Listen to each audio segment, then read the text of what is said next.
apa kabarnya teman-teman? Kembali lagi bersama saya, Nyoman Ayunika Pertiwi. Saya mahasiswi Prodi Pendidikan Biologi FKIP Universitas Bengkulu dengan NPM A1D021017. Dan juga dengan dosen pengampu mata kuliah Pengelolaan Pendidikan Bapak Dr. Muhammad Kristiawan, MPD. Nah, dalam video kali ini saya akan membahas mengenai topik latar belakang manajemen berbasis sekolah atau disebut dengan MBS, kemudian ada konsep dasar MBS dan karakteristik dari MBS tersebut. Oke, langsung saja ke pembahasan yang pertama, yaitu mengenai latar belakang MBS atau manajemen berbasis sekolah. Nah, di sini ada alasan mengapa sekolah harus melaksanakan MBS. Yang pertama itu adalah sekolah lebih mengetahui kebutuhan lembaganya, di mana khususnya dalam memilih input pendidikan yang akan dikembangkan dan didaya gunakan dalam proses pendidikan sesuai dengan tingkat kondisi dan perkembangan di sekolah. Kemudian alasan yang kedua itu karena pengambilan keputusan yang dilakukan oleh sekolah lebih memenuhi kebutuhan sekolah karena pihak sekolah yang paling tahu apa keinginan dan kebutuhan bagi sekolahnya. Alasan yang ketiga yaitu penggunaan sumber pendidikan lebih bisa dipertanggungjawabkan bila mana dikontrol dan oleh pemangku kepentingan tersebut. Dan alasan keempat yaitu karena keterlibatan semua warga sekolah dan pemangku kepentingan dalam pengambilan keputusan sekolah menciptakan transparansi dan demokrasi yang sehat. Alasan yang berikutnya yaitu sekolah mempertanggungjawabkan langsung kepada pemerintah, orang tua, peserta didik, dan masyarakat pada umumnya, sehingga akan berupaya semaksimal mungkin untuk melaksanakan dan mencapai sasaran mutu pendidikan yang telah direncanakan. Alasan yang berikutnya adalah karena sekolah dapat berkompetisi secara sehat dengan sekolah lain untuk meningkatkan mutu pendidikan melalui upaya-upaya inovatif dengan dukungan orang tua, peserta didik, pemangku kepentingan, dan pemerintah daerah setempat.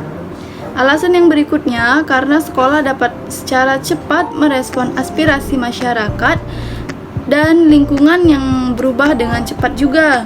Kemudian alasan mengapa sekolah harus melaksanakan MBS yang terakhir itu dikarenakan sekolah dapat melakukan kerjasama dengan dunia usaha dan dunia industri. Selain kita mengetahui mengenai alasan mengapa latar belakang manajemen berbasis sekolah itu diterapkan, kemudian kita juga akan membahas mengenai konsep dasar dari MBS tersebut, yang dimana manajemen berbasis sekolah atau School Based Management merupakan salah satu model sistem pengelolaan sekolah yang memberikan kewenangan lebih luas dan kekuasaan lebih banyak kepada institusi sekolah untuk mengurus kegiatan sekolah sesuai dengan potensi, tuntutan, dan kebutuhan sekolah yang bersangkutan tanpa bertentangan dengan ketentuan yang berlaku. Kemudian juga pemberian kewenangan dalam pengambilan keputusan dipandang sebagai salah satu bentuk otonomi tingkat sekolah. Pemberdayaan sumber-sumber sehingga sekolah mampu secara mandiri menjalankan aktivitas kegiatan-kegiatan dalam mengurus manajemen sekolah tersebut. Oke, baik, sekarang kita akan membahas mengenai karakteristik dari manajemen berbasis sekolah atau MBS, yang dimana karakteristik dikatakan keberhasilan dalam mengimplementasikan MBS itu ada 5. Yang pertama itu karena peningkatan kemandirian sekolah dalam mewujudkan visi dan misi. Kemudian karakter yang kedua adalah peningkatan kualitas kinerja layanan sekolah. Dan yang ketiga, peningkatan kesejahteraan material dan non-material.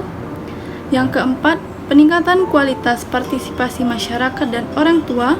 Dan yang kelima, peningkatan transparansi dan akuntabilitas pengelolaan sekolah. Oke, kita tadi telah membahas mengetahui tentang karakter apa yang menandakan keberhasilan menerapkan MBS tersebut. Kemudian sekarang ada yang namanya permasalahan yang dihadapi dalam pelaksanaan MBS tersebut. Ada apa aja? Yang pertama adalah pemahaman terhadap konsep dan aplikasi MBS itu masih belum benar. Kemudian adanya rendahnya tingkat kesiapan dan komitmen sumber daya manusia. Kemudian sistem regulasi teknis yang tidak jelas. Yang keempat, rendahnya partisipasi dari masyarakat dan orang tua terhadap pendidikan anak. Dan yang permasalahan terakhir adalah rendahnya komitmen dukungan dana dari masyarakat dan orang tua terhadap layanan pendidikan yang bermutu. Nah, mungkin itulah sedikit materi yang dapat saya sampaikan. Semoga dapat menambah pengetahuan bagi teman-teman ya. Terima kasih telah menonton. Sampai jumpa di pembahasan-pembahasan berikutnya. See you!